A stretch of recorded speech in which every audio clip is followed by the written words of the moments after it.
This will be a quick demo showing an NFS data store provisioning with VSI 10. I'm going to start here in the dashboard. Once VSI has been installed, registered into the vCenter, this is my dashboard within the vCenter. I currently have 2 arrays configured, and then I have a single NAS server, which is the one that we're going to use. I click on here, take a look at it, array 598, and this is the basic configuration here. So let's go out to our cluster. We're going to right click.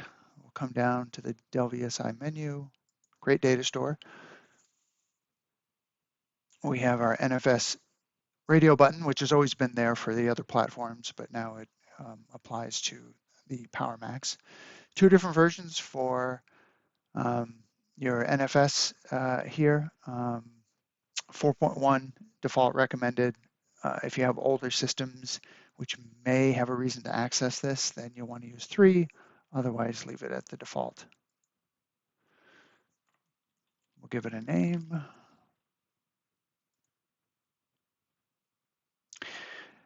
Now here we're going to pick our subsystem. So this is where our NAS system is. So we will select that. Just going to give it a capacity, doesn't matter. NAS server is pre-configured here. We can change the service level. So if you want to use a different service level, you can. The host IO size will always default to 8K, which is what we recommend leaving it at. If you know your exact IO profile, which is something different, 16, 32, 64, feel free to use those.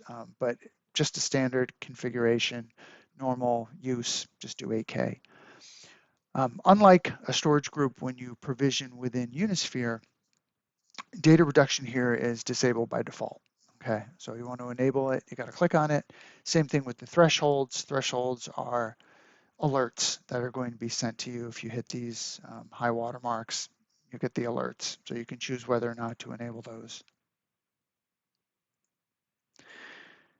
Now here we get into the host access. Now within Unisphere, and I'll pop over here just to show you this.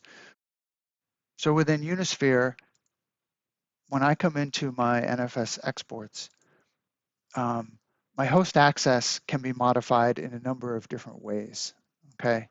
So I can do anywhere from no access down to read, write, allow root, okay? Depending on what you're using it for. Now, when we're out in VSI, there's only 2 options that make sense. Either you're going to mount it as read-only, which is actually read-only allow root, because root's got to have the ability to mount the data store or the NFS mount, or you're going to have a read-write access, right? So that's why you get read-only or root. So you're going to get one or the other, and then you set it for which one you want. So it's a little confusing since it just says root, but it's really read-write root. So we're going to set the default access to root, right? And for this particular one, we're also going to set root. So we'll change those. Okay. You probably would never be in a situation, I say never, but of specifying individual access modes for each host. I would just use this access mode for all selected hosts and just use that drop down. And then ready to complete. So we're going to run that, and down here you'll see the tasks summed through for creating the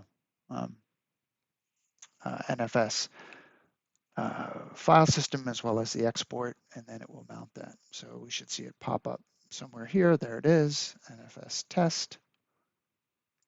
We'll click on NFS test and look at the Dell VSI screen here. You can see all the information about it. And you can choose,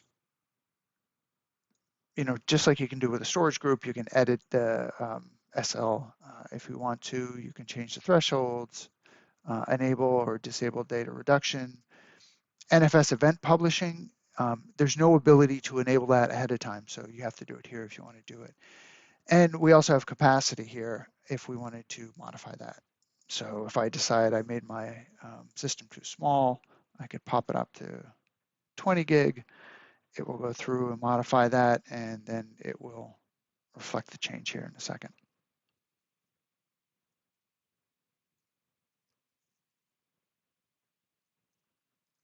And now it's 20 gig. Easy enough.